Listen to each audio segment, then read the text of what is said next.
This is Avinash, and I welcome you all to my YouTube channel Inara, जहाँ पर हम क्या करते हैं, फिजिक्स को थोड़ा आसान बनाने की कोशिश करते हैं।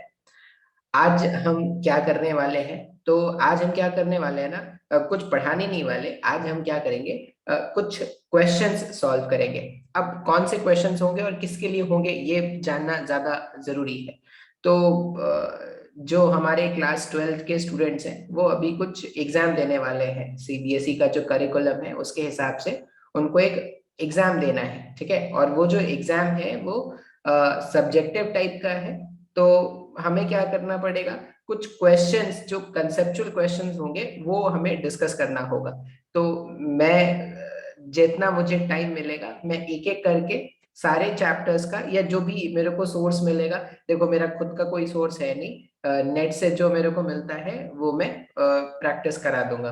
तो मेरे को जितने भी क्वेश्चन नेट में मिलेंगे उनका जो भी सोल्यूशन है मैं आपको सॉल्व करके बता दूंगा।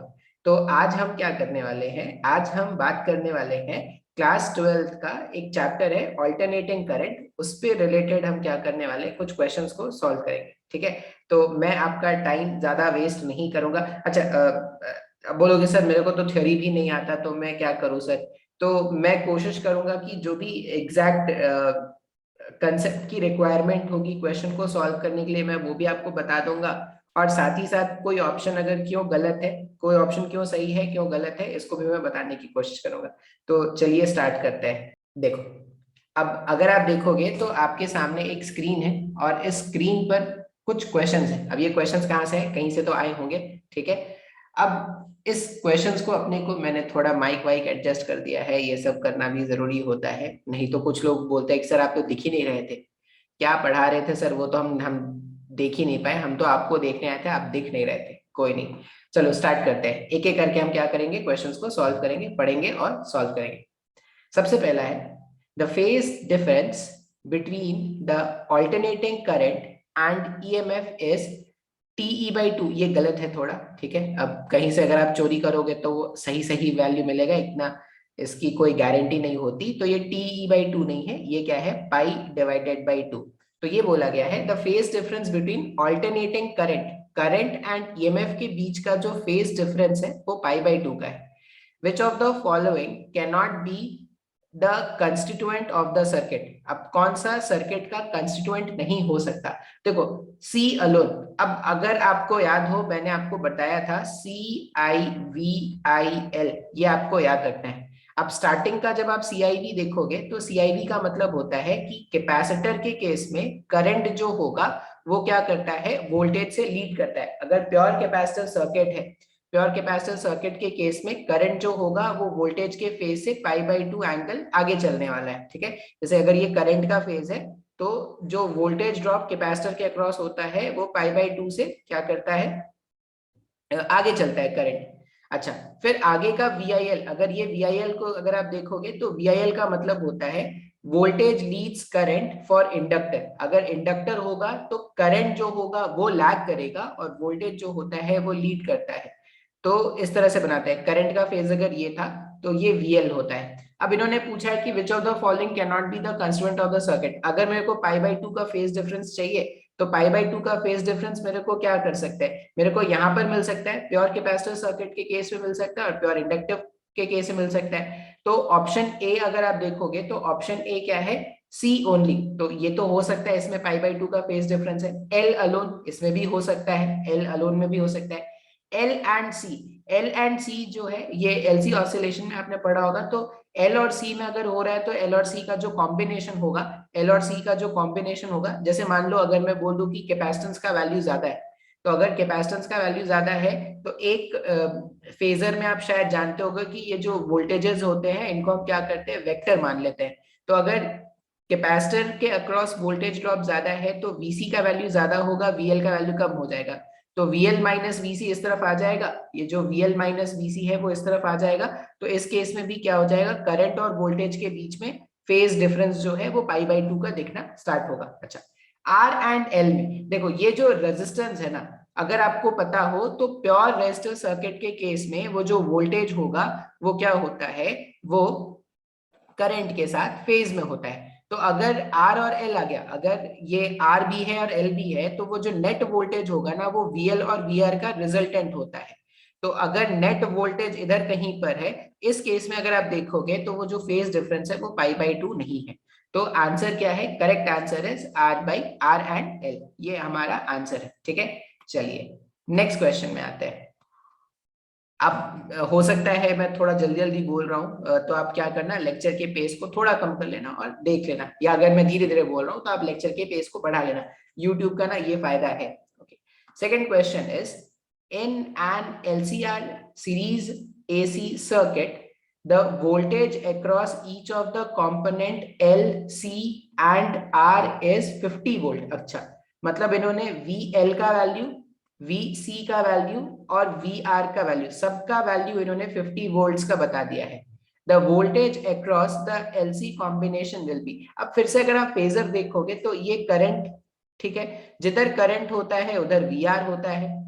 अब कैपेसिटर के केस में जो ड्रॉप होता है वो करंट से पाई/2 पीछे चलेगा, तो ये VC इधर हो गया और VL इधर हो गया।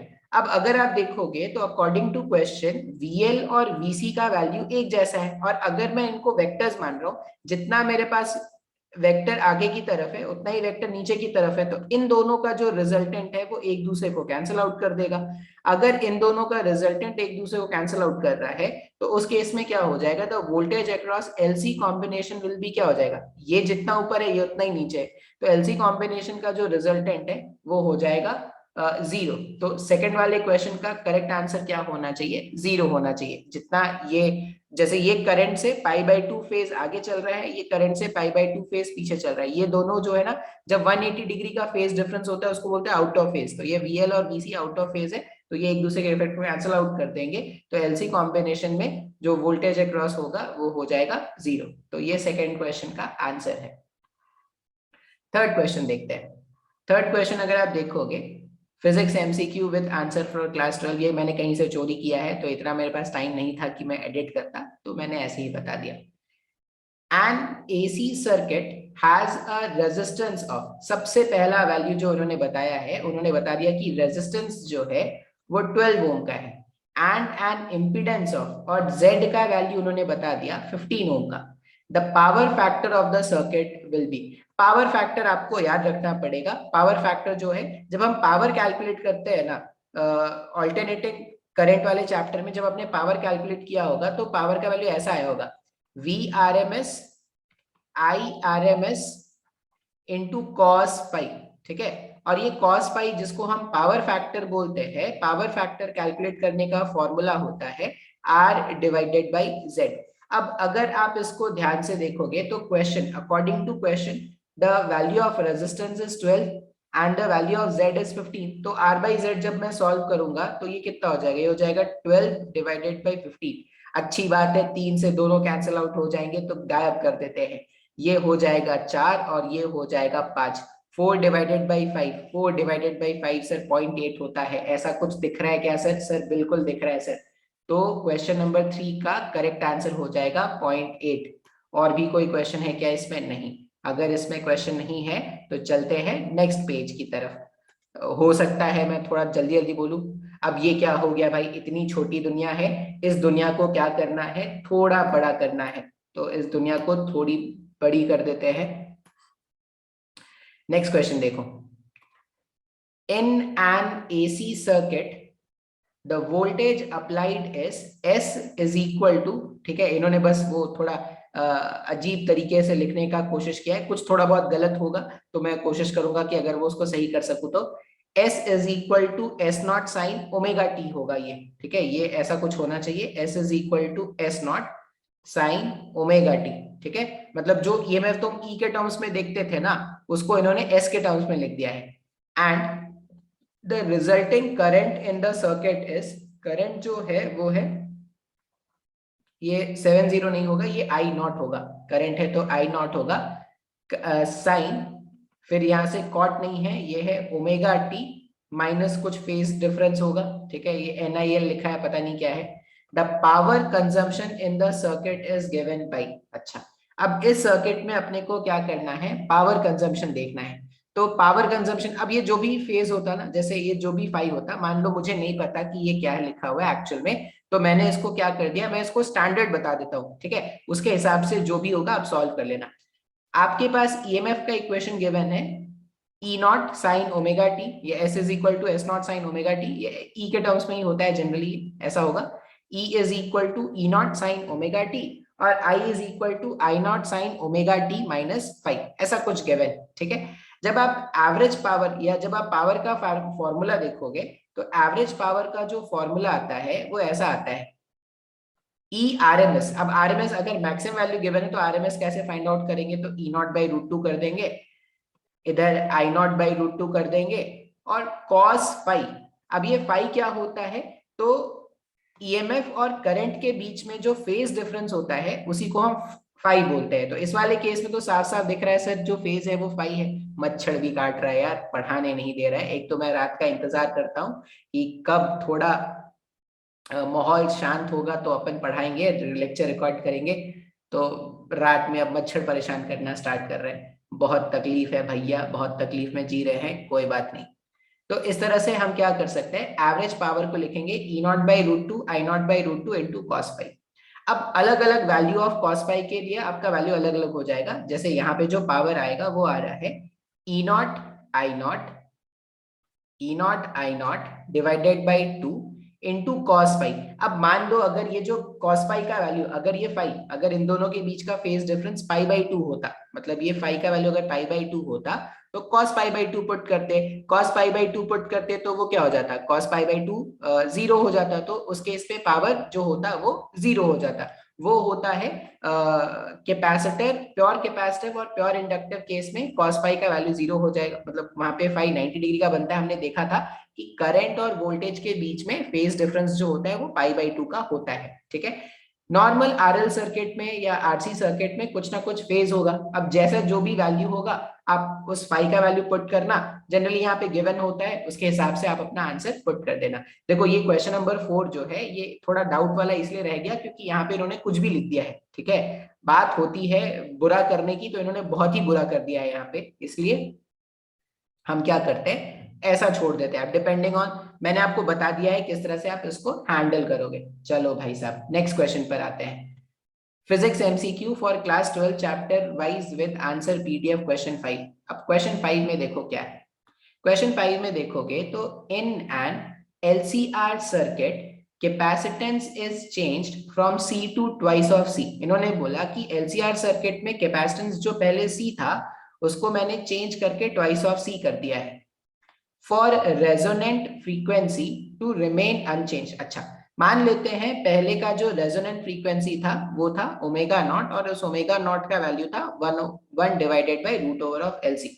For resonant frequency to remain unchanged, हम ये चाहते हैं कि वो जो रेजोनेंट फ्रीक्वेंसी है उसका वैल्यू चेंज ना करे। मतलब जो नए कंडीशन का जो ओमेगा डैश है या जो नए कंडीशन का जो ओमेगा नॉट होता वो क्या हो जाएगा, पुराने कंडीशन के ओमेगा के बराबर होना चाहिए।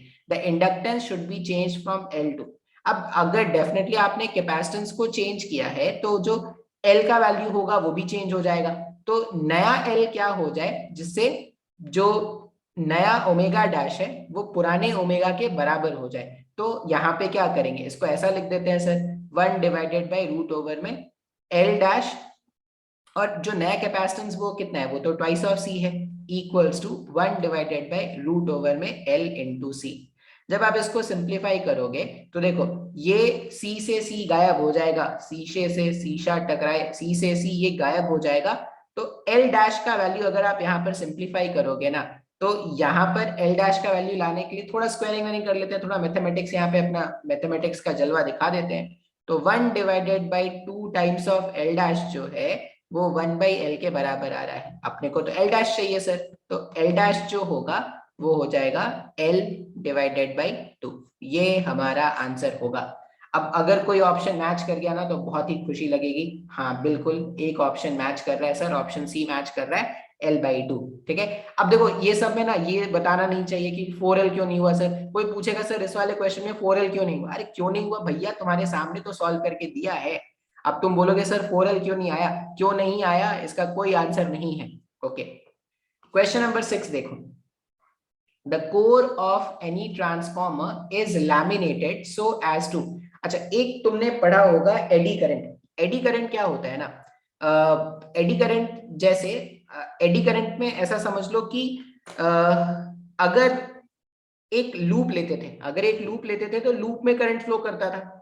अगर मान लो लूप नहीं लेकर अगर एक लैमिना ले लिया जाए, तो लैमिना में आप क्या करोगे ना, वो लैमिना में भी तो बहुत सारे चार्ज कैरियर्स हैं, तो लैमिना में वो जो चार्ज कैरियर्स होते हैं ना, वो क्या करेंगे, चेंजिंग फ्लक्स में अगर आप एक लैमिना को रख दोगे, तो इसमें आपको जो करंट दिखता है ना, वो ऐसे दिखता है एडीज के फॉर्म में। इसी को हम क्या बोलते हैं, एडी करंट।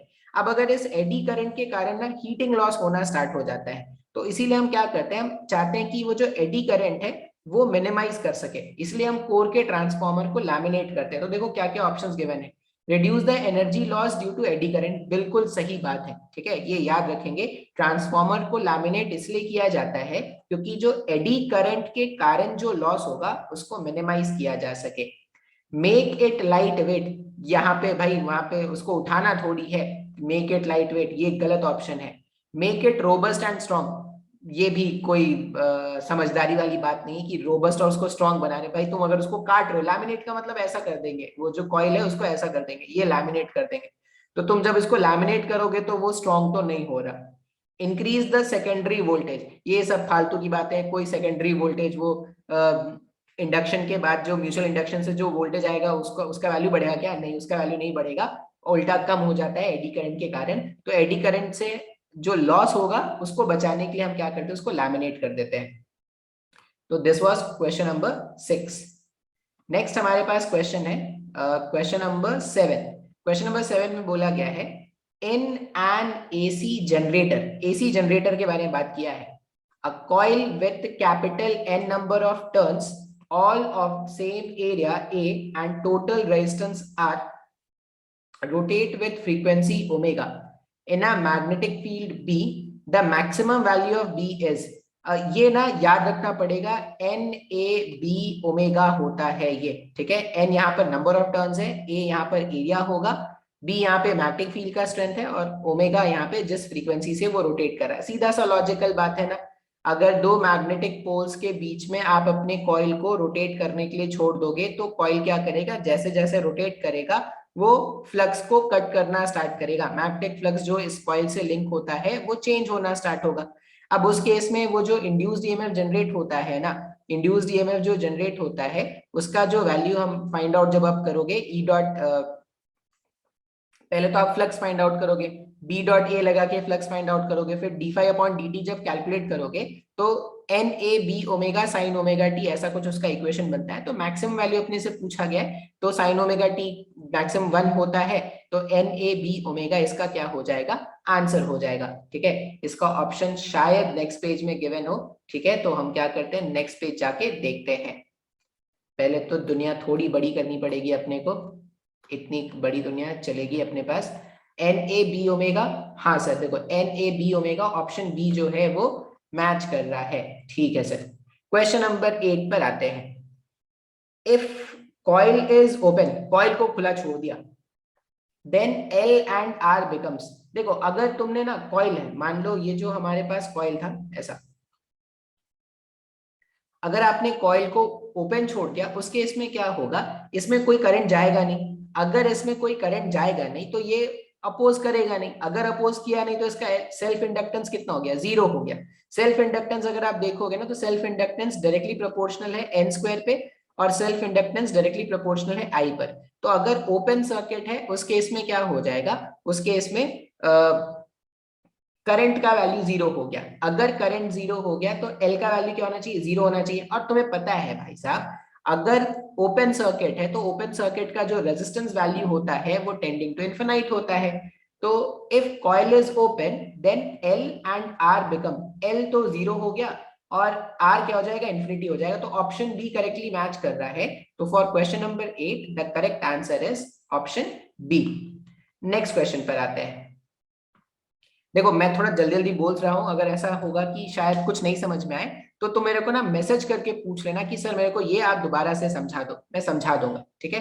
नेक्स्ट क्वेश्चन अगर देखोगे तो in a series LCR circuit, in a series LCR circuit resonant frequency depends on, ये तो बच्चा बच्चा जानता होगा कि रेजोनेंट फ्रीक्वेंसी जो होता है ओमेगा नॉट, ये होता है 1/√/LC। ठीक है, तो कौन सा मैच कर रहा है? ऑप्शन सी मैच कर रहा है, तो डायरेक्टली इसका आंसर बता देंगे। तो 9 तो निहायत ही आसान था सर। इतना आसान अगर सर एग्जाम में पूछ लिया गया ना सर, तो मजा आ जाएगा सर, सब कोई पास हो जाएगा sir. Which quantity is increased in a step down transformer? देखो स्टेप डाउन ट्रांसफॉर्मर, ट्रांसफॉर्मर दो तरह का तुमने पढ़ा होगा। ट्रांसफॉर्मर में क्या होता है, ट्रांसफॉर्मर कोई ऐसा नहीं सोचना है कि भाई सर स्टेप अप, जैसे बोलते हैं कि सर दो तरह का, मैं थोड़ा बता देता हूं, स्टेप अप और स्टेप डाउन। ठीक है, स्टेप अप ट्रांसफॉर्मर में क्या होगा, ऐसे नंबर ऑफ टर्न से देखते हैं। अगर प्राइमरी का नंबर ऑफ टर्न्स, अगर प्राइमरी का नंबर ऑफ टर्न्स कम है कंपेयर टू सेकेंडरी का नंबर ऑफ टर्न्स, मतलब सेकेंडरी, सेकेंडरी मतलब जहां से आपने आउटपुट निकाला, प्राइमरी मतलब जहां से आपने इनपुट सप्लाई किया। तो अगर सेकेंडरी का नंबर ऑफ टर्न्स ज्यादा होता है, उस केस में हम क्या बोलते हैं, उसको बोलते हैं स्टेप अप।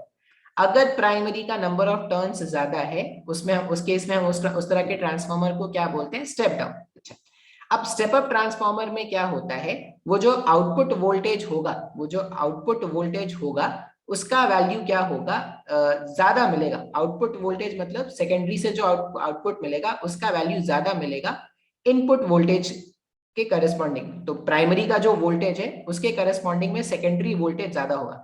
अब सर ये जो वोल्टेज का खेल होता है वो कहाँ से, किसके कहाँ से हुआ, तो वो होता है एनर्जी के लॉस पर। ठीक है, सेकेंडरी वाले केस में हमेशा इतना याद रखना, इनपुट पावर जो होगा, इनपुट पावर जो होता है और ये जो आउटपुट पावर होता है, दोनों का वैल्यू क्या होता है, सेम होता है। मतलब सेकेंडरी प्राइमरी के लिए आप ऐसा लिखना कि voltage of primary into current of primary, ये इक्वल होगा voltage of secondary into current of secondary. तो अगर ये बोला गया है कि सेकेंडरी का वोल्टेज का वैल्यू बढ़ाना है, तो सेकेंडरी का वोल्टेज का वैल्यू तभी बढ़ेगा जब सेकेंडरी का जो करंट है उसका वैल्यू क्या होगा, कम होगा। और अगर स्टेप डाउन है, स्टेप डाउन में सेकेंडरी का वोल्टेज क्या हो जाएगा, कम हो जाएगा। तो ये सेकेंडरी वोल्टेज तभी कम होता है जब सेकेंडरी करंट का वैल्यू क्या हो जाएगा, बढ़ जाएगा। तो ये याद रखेंगे कि वीपीआईपी जो है वो वीएसआईएस के बराबर है। अब देखो इन्होंने क्या बोला कि विच क्वांटिटी इज इंक्रीज्ड, तो क्वांटिटी कौन इंक्रीज होता है, अगर स्टेप डाउन है तो वोल्टेज तो इंक्रीज करेगा नहीं, वोल्टेज तो डिक्रीज होने वाला है स्टेप डाउन में। ठीक है, स्टेप डाउन में क्या होता है, सेकेंडरी का वोल्टेज कम होता है करस्पॉन्डिंग टू प्राइमरी का वोल्टेज। पावर तो कांस्टेंट है, पावर नहीं चेंज होता। फ्रीक्वेंसी के बारे में बात करते नहीं है, ये करंट होना चाहिए। देखो अगर यहाँ पर वोल्टेज स्टेप डाउन में वोल्टेज कम हो गया, तो वोल्टेज कम हुआ तो कौन बढ़ेगा, अगर ये वैल्यू अगर कम हो गया तो डेफिनेटली करंट इन सेकेंडरी जो होगा वो बढ़ेगा, तभी तो ये कम हुआ है, क्योंकि वीएसआईएस का जो वैल्यू है वो हमेशा कांस्टेंट रखना है। आई होप ये क्वेश्चन नंबर 10 समझ में आया होगा। जनरली स्टेप डाउन ट्रांसफॉर्मर हम दिमाग में बैठा के रखते हैं कि स्टेप डाउन ट्रांसफॉर्मर जो है उसमें जो आउटपुट वोल्टेज होगा, जो सेकेंडरी से वोल्टेज मिलेगा वो कम हो जाएगा। लेकिन साथ ही साथ ये भी बैठा लो कि जो इनपुट पावर है और जो आउटपुट पावर है उसका वैल्यू ऑलमोस्ट सेम होता है, क्योंकि हमारे सिलेबस में आइडियल ट्रांसफॉर्मर है। और आइडियल ट्रांसफॉर्मर में हम लॉसेस के बारे में बात नहीं करते, हम बोलते हैं कि 100% एफिशिएंट हमारा ट्रांसफॉर्मर है, तो जितना इनपुट मिला उतना उसने आउटपुट भी दिया, तो इनपुट पावर आउटपुट पावर के बराबर होता है। अब अगर इनपुट पावर आउटपुट पावर के बराबर होना है और अगर मैंने बोल दिया कि वोल्टेज का वैल्यू कम होना है, तो डेफिनेटली करंट क्या होना चाहिए, बढ़ जाना चाहिए। इसी का वाइस वर्सा, अगर यहाँ पर स्टेप अप होता तो करंट का वैल्यू क्या हो जाता है, डिक्रीज हो गया होता है। ठीक है, तो this is question number 10। Next question देखते हैं। Next question is question number 11। Question number 11 अगर आप देखोगे तो क्वेश्चन नंबर 11 में क्या बोल रहे हैं, if an AC voltage is applied to an, ये एलसीआर सर्किट होना चाहिए, to an LCR circuit, which of the following is true. अगर एसी वोल्टेज को एलसीआर सर्किट में अप्लाई करेंगे तो इनमें से कौन सी बातें सही होगी, I and V are out of phase with each other in resistance, ये तो गलत बात है ना। रेजिस्टेंस के केस में I और VR जो होता है वो एक फेज में होते हैं, तो ये तो गलत बात है। अपने को क्या बोला, विच of the following is true, ये गलत है, ये होगा नहीं। I and V are in phase in L while in C they are out of phase, देखो यहाँ पर आउट ऑफ फेज का मतलब है π/2, मतलब वो π/2 बोल रहे हैं, उसका मतलब आउट ऑफ फेज होता है। एक्चुअल में वेव में आप देखोगे कि आउट ऑफ फेज का मतलब होता है दोनों के बीच का फेज डिफरेंस 180 डिग्री, लेकिन यहाँ पर वो आउट ऑफ फेज का मतलब वो π/2 के बारे में बात कर रहे हैं। तो I and V are in phase in L, ये तो गलत हो गया ना, यहीं पे गलत हो गया। इंडक्टर के केस में जो VL होगा वो π/2 आगे चलना है, तो ये गलत हो गया sir. I and V are out of phase in both C and L, बोल सकते हैं। VL इधर है, VC इधर है, आई और वी दोनों के लिए क्या है, आउट ऑफ फेज है, ये सी हो सकता है sir. I and V are out of phase in L and in phase with in C. C के साथ फेज में तो कभी नहीं है, फेजर डायग्राम अगर आपको ये याद होगा तो ये भी गलत होगा। तो क्वेश्चन 11 का correct answer is option C. Next question अगर आप देखोगे तो नेक्स्ट क्वेश्चन में बोला गया है the peak value of AC voltage on a 220 volt mains is. देखो ये हमेशा याद रखना, जब भी बोला जाए ना 220 वोल्ट सप्लाई, ये बोला जाए 220 वोल्ट मेन सप्लाई, मतलब वो आपको आरएमएस वैल्यू बता रहे हैं। जैसे आपने सुना होगा कि हमारे घरों में 220 वोल्ट एट 50 हर्ट्ज का एसी सप्लाई आता है, तो वो जो 220 वोल्ट जो हमारे घरों में सप्लाई आया, that 220 volt is the RMS value. तो अगर आपके पास आरएमएस वैल्यू पता है और स्टैंडर्ड, देखो कुछ नहीं मेंशन्ड है, मतलब स्टैंडर्ड साइनसॉइडल इक्वेशन है, सिलेबस में वही है, तो हम ये जानते हैं कि जो आरएमएस होता है ना, ई आरएमएस का वैल्यू होता है ई नॉट डिवाइडेड बाई √2। तो अगर मुझसे ये पूछा गया है कि पीक वैल्यू कितना है, तो √2 मल्टीप्लाई कर दो आरएमएस में, तो 220 में √2 मल्टीप्लाई कर देंगे तो कौन सही बैठ रहा है, 220 में √2 वोल्ट मल्टीप्लाई कर दिया तो ऑप्शन सी सही बैठ रहा है। तो question number 12 was also very easy. Next में देखते हैं क्वेश्चन नंबर 13। क्वेश्चन नंबर 13 क्या है, series AC circuit has inductance L, series AC circuit has inductance L, मतलब एक इंडक्टर है L और एक रेजिस्टर है R, and angular frequency 2, the quality factor Q is। देखो ये ना, ये याद रखने की बात है, ये क्वालिटी फैक्टर का एक फॉर्मूला होता है। क्वालिटी फैक्टर का जो फॉर्मूला है वो होता है omega naught L divided by R। ये क्वालिटी फैक्टर वैसे अभी सिलेबस में नहीं है, ठीक है, फिर भी अगर वो पूछ ले तो आप क्या करना, सिर्फ क्वालिटी फैक्टर के लिए एक फॉर्मूला याद रख लेना, omega naught L divided by R। तो अगर मैं इसमें वाले केस में बताऊं कि कौन सा मेरे को, and angular frequency is omega, ये एंगुलर फ्रीक्वेंसी इस केस में यहाँ पे एंगुलर फ्रीक्वेंसी ओमेगा है, the quality factor Q is, कोई मैच कर रहा है क्या, ओमेगा नॉट L/R। हाँ, ऑप्शन बी मैच कर रहा है। ये देखो ये याद रखने वाला है, ये कोई तिलस्मी क्वेश्चन नहीं है कि सर आप बता के चले गए, हमको तो समझ में ही नहीं आया। ये याद रखने की बात है कि क्वालिटी फैक्टर जो होगा सीरीज LCR सर्किट का, वो omega L divided by R होगा, ठीक है। मैंने भी अभी बुक से ही देख के बताया है, मुझे भी याद नहीं था। नेक्स्ट क्वेश्चन देखते हैं। नेक्स्ट क्वेश्चन अगर आप देखोगे तो next question is question number 14। Question number 14 में फिर से बोला गया है a transformer is used to light a 100 watt and 110 volt lamp. अच्छा, जो ट्रांसफॉर्मर है उसको एक 100 वॉट के बल्ब को जलाने के लिए यूज करना है, मतलब जो आउटपुट पावर अपने को चाहिए ना, जो आउटपुट पावर अपने को चाहिए वो है 100 वॉट का, इतना आउटपुट पावर चाहिए फ्रॉम अ 220 वोल्ट मेंस। अच्छा, मतलब वो जो प्राइमरी है, प्राइमरी का वोल्टेज कितना है, वी प्राइमरी का वैल्यू मैंने बता दिया 220 वोल्ट्स का। If the main current is 0.5, current in primary is 0.5 ampere, the efficiency of the transformer is approximately. देखो इस वाले केस, इससे पहले वाले केस में मैंने बताया था कि हमारे सिलेबस में आइडियल ट्रांसफॉर्मर है, उसका एफिशिएंसी 100% होता है। इस वाले केस में जब भी एफिशिएंसी पूछा जाए तो एफिशिएंसी का एक फॉर्मूला याद रख लेना, efficiency is output power divided by input power. Output power और इनपुट पावर का जो रेशियो होता है उसी को हम क्या बोलते हैं, एफिशिएंसी। तो इस वाले केस में अगर आप देखोगे तो आउटपुट पावर, आपको एक 100 वॉट का बल्ब जलाना है, तो जो आउटपुट आपको चाहिए, ईटा से डिनोट करते हैं एफिशिएंसी को, आउटपुट जो आपको चाहिए वो 100 का है, और इनपुट कितना है, तो Vp इंटू IP कर देंगे, तो ये हो जाएगा 220 इंटू 0.5। और अगर इसको परसेंटेज में एक्सप्रेस करना है तो आप इसको क्या करोगे, 100 से मल्टीप्लाई कर दोगे। अब इसको सॉल्व करने के बाद क्या आ रहा है, कोई मैच कर रहा है क्या? 0 से ये 0 गायब हो जाएगा, ये 0.5 है ना, तो 0.5 अगर यहाँ पर आ जाएगा एक बार में, ये 20 बार में, तो अप्रोक्सीमेटली ना 90% के जैसा आ रहा है, इससे ये 90% के जैसे अप्रोक्सीमेट आंसर आ रहा है। तो क्वेश्चन नंबर 14 का करेक्ट आंसर होगा ऑप्शन सी। ठीक है, ट्रांसफॉर्मर ट्रांसफॉर्मर बहुत खेल रहे हैं ये लोग, कोई नहीं, थोड़ा बहुत एनसीईआरटी बुक में देख लो ना, पढ़ लेना एक बार, या कोई थ्योरी अगर तुमको स्पेसिफिक में चाहिए होगा कि सर मेरे को ये थ्योरी का कंसेप्ट दोबारा समझा दो, तो आप मेरे को मैसेज कर सकते हो। ठीक है, मेरा व्हाट्सएप नंबर तो यहाँ पे अवेलेबल नहीं, मैं बोलूंगा कि व्हाट्सएप नंबर अगर पॉसिबल हो तो वो भी अपलोड कर दे। ठीक है, और तुम्हें अगर कोई और भी लेक्चर चाहिए होगा तो वो भी तुम बता सकते हो, अगर तुम्हें ये काम का लगा तो। क्वेश्चन नंबर 15 देखो क्या है, चूज द करेक्ट स्टेटमेंट, इनमें से करेक्ट स्टेटमेंट बताना है। A capacitor can conduct a DC circuit but not an inductor.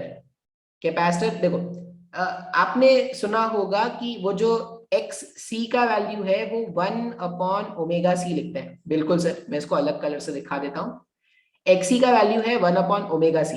अच्छा, तो अगर मैं एक डीसी सोर्स के बारे में बात करूं, तो डीसी सोर्स तो ऑसिलेट करता नहीं है, तो अगर डीसी सोर्स ऑसिलेट नहीं करता तो डीसी का जो ओमेगा होगा, ओमेगा फॉर डीसी, वो तो 0 हो जाएगा।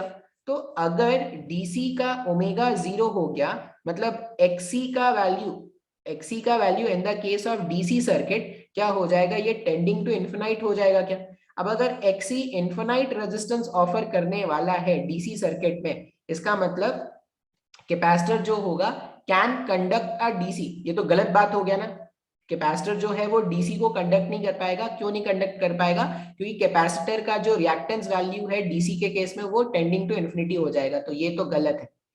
तो in a DC circuit the inductor can conduct but not a capacitor, ये हो सकता है। अब इंडक्टर इंडक्टर कैसे कनेक्ट करेगा, क्योंकि इंडक्टर जो है वो शॉर्ट सर्किट हो जाए, कैसे? आप एक्सएल को क्या लिखते हो, ओमेगा इंटू एल। अगर ओमेगा का वैल्यू 0 हो गया तो इंडक्टर के केस में ओमेगा 0 हो गया तो उसका जो रिएक्टेंस वैल्यू है वो भी 0 हो जाएगा, मतलब इंडक्टर रहे ना रहे उससे डीसी को कोई फर्क नहीं पड़ने वाला। ऑप्शन बी हो सकता है। In DC circuit both the inductor and capacitor can not conduct, ये गलत बात है। अगर ऑप्शन बी सही है तो ऑप्शन सी गलत बात हो जाएगा। The inductor has infinite resistance in a DC circuit, बिल्कुल गलत बात है। तो 15 का correct answer is option B. ठीक है, ये बहुत लेंदी हो रहा है लेक्चर, तो मैं सोच रहा हूँ इसको पार्ट पार्ट करके अपलोड करूँ। क्वेश्चन नंबर 16 देखते हैं। क्वेश्चन नंबर 16 में अगर देखोगे, what is the value of inductance L for which the current is maximum in a series LCR circuit. देखो सी का वैल्यू गिवन है, ओमेगा गिवन है। अगर करंट इज मैक्सिमम, अगर तुमने रेजोनेंस कंडीशन पढ़ा होगा ना, तो रेजोनेंस कंडीशन वो कंडीशन होता है जब सर्किट से जो करंट पास होगा, एलसीआर सर्किट से जो करंट पास होगा वो मैक्सिमम होगा। तो अगर एलसीआर सर्किट से मैक्सिमम करंट अपने को चाहिए तो वो तो सर रेजोनेंस कंडीशन में मिलेगा। और रेजोनेंस कंडीशन ये बोलता है कि ओमेगा जो है एट रेजोनेंस वो 1/√LC के बराबर है। अब एक एक करके यहाँ पे क्या करते हैं, वैल्यू पुट कर देते हैं। ओमेगा के प्लेस में वैल्यू हमने पुट किया 1000। ठीक है, 1/√ओवर ऑफ एल, एल तो फाइंड करना है सर। सी का वैल्यू कितना है, 10 माइक्रोफैरड। एक बात का ध्यान आपको रखना है, आप इसको एसआई स्टैंडर्ड में कन्वर्ट करना जरूरी है। 10 माइक्रोफैरड को आप क्या लिखोगे, 10 इंटू 10⁻⁻6, इस तरह से लिखना पड़ेगा आपको। अच्छा, अब जब आप इसको सॉल्व करने जाओगे तो एक तरीका है, स्क्वायरिंग कर देते हैं। 10⁻³ था, स्क्वायर कर दोगे तो 10⁻6 हो जाएगा। 1/L इंटू 10, 10⁻⁻6 जब ऊपर जाएगा तो ये 10⁻+6 बन जाएगा, ये और ये गायब कर दो। ठीक है, तो L का वैल्यू कितना आ रहा है, L का वैल्यू 1/10 आ रहा है, मतलब 0.1 हेनरी, ऐसा कुछ है क्या? 0.1 हेनरी। 0.1 हेनरी जो है वो किसके इक्वल होगा भाई? 0.1 हेनरी मिली हेनरी में अगर देखेंगे तो 1000 से मल्टीप्लाई कर दो, 100 मिली हेनरी। ऑप्शन ए जो है that will be your correct answer. ठीक है, नेक्स्ट क्वेश्चन पे आते हैं। क्वेश्चन नंबर 17, देखो जैसा मैंने एसी करंट का बनाने की कोशिश की है, समय अगर मेरे को मिला तो मैं सबके लिए बना दूंगा, सबका भलाई हो, सब पास हो जाए, अपनी यही दुआ है। क्वेश्चन नंबर 17 पे बात करते हैं sir. A coil of self inductance L, coil है जिसका सेल्फ इंडक्टेंस दे दिया गया है, is connected in series with a bulb B। ठीक है, एक कॉइल है जिसका सेल्फ इंडक्टेंस L है, इसको एक बल्ब B से कनेक्ट कर दो, and an AC source, brightness of the bulb decreases. अपने को क्या करना है, बल्ब का ब्राइटनेस डिक्रीज कराना है। अब तुमने शायद सुन रखा होगा कि बल्ब का जो ब्राइटनेस है वो हीटिंग इफेक्ट पे, जूल्स लॉ ऑफ हीटिंग पे काम करता है। तो अगर तुमको बल्ब का ब्राइटनेस डिक्रीज करना है तो करंट जो बल्ब के थ्रू फ्लो करेगा ना, उसका वैल्यू कम करना पड़ेगा। और करंट का वैल्यू कम करने के लिए तुमको रेजिस्टेंस के वैल्यू को, या जो टोटल इंपिडेंस है सर्किट का, उसका वैल्यू क्या करना पड़ेगा, बढ़ाना पड़ेगा। तो frequency of the AC source is decreased. अगर मैं इसका फ्रीक्वेंसी कम कर दूं, फ्रीक्वेंसी ऑफ एसी सोर्स को अगर मैं कम कर दूं, तो मैंने इसका जो रेजिस्टेंस वैल्यू है वो कम किया, क्योंकि एक्सएल, एक्सएल क्या है, एक्सएल तो ओमेगा एल है।